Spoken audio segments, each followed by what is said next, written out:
शुभांकर मिश्रा, जिसे माना था आम जनता की आवाज, अब एनडीटीवी में बन गए सरकार के राज।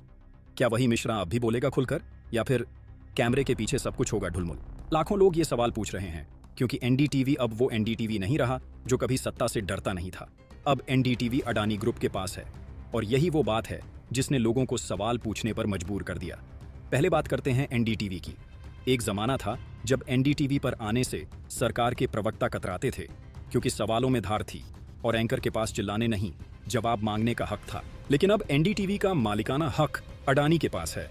अडानी वही नाम है जो सरकार के सबसे करीब माने जाते हैं। तो लोगों ने पूछा, क्या एनडीटीवी अब भी वो पुराना चैनल है, या फिर अब वो भी उन चैनलों की लाइन में आ गया है जहां सत्ता की जय जयकार होती है? अब आते हैं शुभांकर मिश्रा पर। एक ऐसा चेहरा जो यूट्यूब पर खुद के दम पर छाया, जिसने अपना पॉडकास्ट बनाया, जनता के सवाल उठाए, जो आज तक जैसे बड़े चैनल से खुद अलग होकर कुछ नया और स्वतंत्र पत्रकारिता करने निकला। तो जब वही शुभांकर मिश्रा एनडीटीवी में शामिल होते हैं तो लोगों को झटका लगता है। क्या अब ये भी बाकी मीडिया जैसा बन जाएगा? क्या अब ये भी सत्ता से सवाल नहीं पूछेगा? सवाल नंबर 1, क्या अब शुभांकर मिश्रा एनडीटीवी के इशारों पर चलेंगे? सवाल नंबर 2, क्या एनडीटीवी अब सिर्फ सत्ता की तारीफ करेगा? सवाल नंबर 3, क्या यूट्यूब वाला सवाल पूछने वाला तेवर अब टीवी पर दिखेगा? सवाल नंबर 4, क्या शुभांकर अब भी किसानों, बेरोजगारी, महंगाई जैसे मुद्दों पर बोलेगा? सवाल नंबर 5, या फिर एनडीटीवी में आने के बाद सब कुछ मैनेज्ड हो जाएगा? अब बात आती है, क्या शुभांकर मिश्रा ने इन सवालों का जवाब दिया?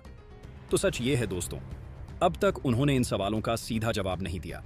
उन्होंने एनडीटीवी ज्वाइन करने की वजह जरूर बताई। उन्होंने कहा कि अब मुझे एक बड़ा मंच मिला है जहां से मैं और ज्यादा लोगों तक पहुंच सकता हूं। उन्होंने ये भी कहा कि एनडीटीवी आज भी एक सम्मानजनक संस्थान है जहां मैं अपने पत्रकारिता के मूल्यों के साथ काम करूंगा।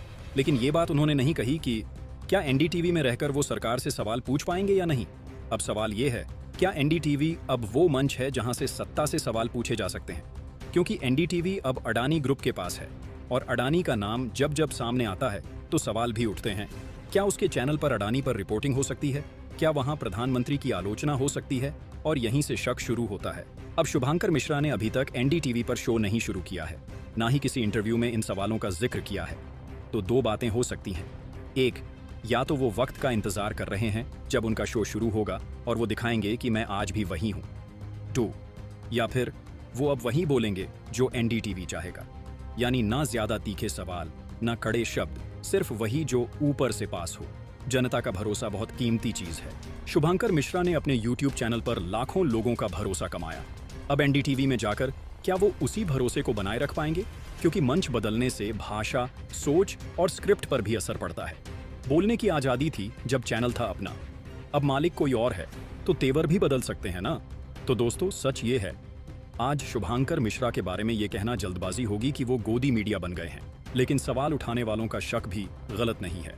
जब कोई ईमानदार पत्रकार एक ऐसे मंच से जुड़ता है जिसकी साख पहले जैसी नहीं रही, तो जनता जवाब मांगती है, और मांगनी भी चाहिए। अभी जवाब नहीं मिला है, लेकिन जवाब जल्द ही मिलेगा।